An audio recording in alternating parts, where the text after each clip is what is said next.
Ladies and gentlemen, my darling Mehabuba and I are so pleased to be with you this evening amongst the other exhibits in this hall. And I just wondered if I could begin at the outset by saying that I'm only too aware of the huge debt of gratitude I owe to so many of the people gathered in this room and further afield as well. And I'd particularly like to thank the wonderful Manoj Badali, a prized exhibit himself, if I may say so, and his dedicated team of fellow trustees. Likewise, of course, the remarkable team at the British Asian Trust, Hitan Mehta, in particular, who sadly isn't here this evening, but without whom I don't think we would have got very far in developing the work of the British Asian Trust. I also wanted, if I may, to welcome Richard Hawkes, who's recently joined the British Asian Trust as Chief Executive.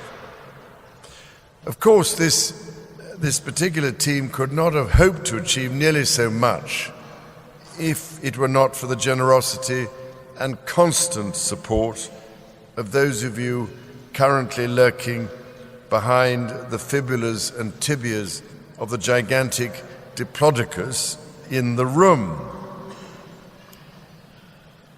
The Asian diaspora has excelled in almost every area of life, be it business, journalism, or fashion. But if I may say so, you have also excelled in another vital way, in your generosity and empathy towards your fellow men and women in need in South Asia. So I really feel I should be saying a particularly special thank you on behalf of over 3 million disadvantaged people in South Asia whose lives have been touched by the Trust's work.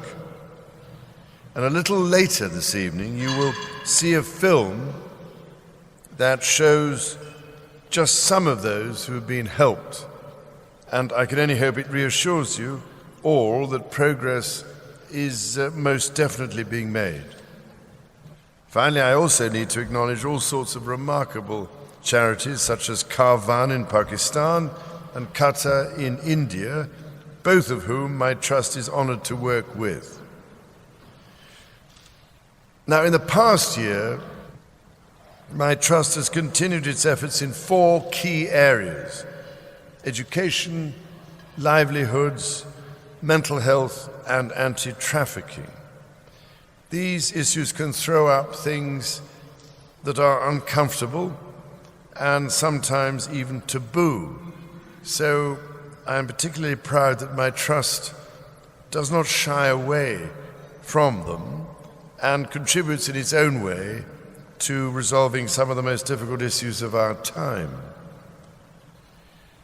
That is why I am so pleased to announce this evening that this year will see my British Asian Trust launch our largest ever fund, £3 million, dedicated to work in Pakistan.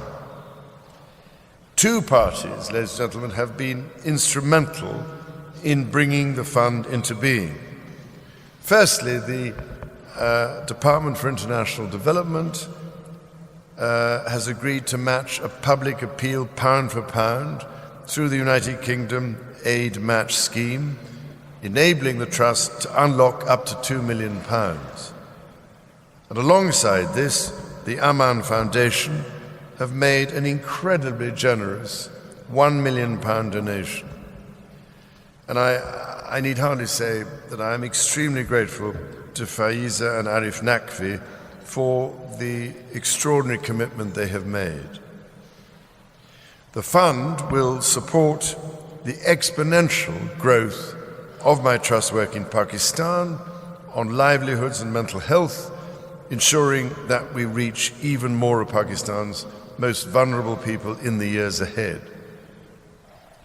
Now, another area of work that I was particularly excited to see get underway in recent months is my trust taking a more in-depth look at the issues faced by rural farmers in India, with the aim of establishing a dedicated fund to implement the kinds of intervention that the research clearly points out are needed. Agriculture, of course, is a vitally important sector of the economy, and one, if I'm not mistaken, that is over half the rural households in India rely on as their principal means of livelihood. Over 30% of the world's smallholder farmers are based in South Asia, and of those, well over a third are women. However, smallholder farmers, as I'm sure you know far better than I, often realize only a small proportion of the value of their products, and they can get caught in a poverty trap with no obvious way out. So you could immediately see that by making real inroads into helping the sector upscale and increase its productivity in a sustainable way, of course, we can make a truly staggering difference to so many lives.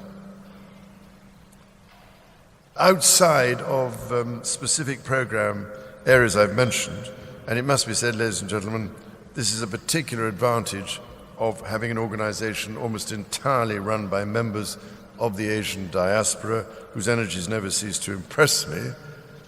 My trust remains hugely ambitious about growing its impact. It is seeking to increase the scale of the work on the ground in order to support more of those in need, as well as growing its footprint so it can reach Bangladesh and Nepal in a more dedicated way. So, ladies and gentlemen, with your continued and enthusiastic help, I am sure we will be able to achieve these ambitions. So thank you more than I can possibly say for your wonderful, generous commitment and support. Thank you, ladies and gentlemen.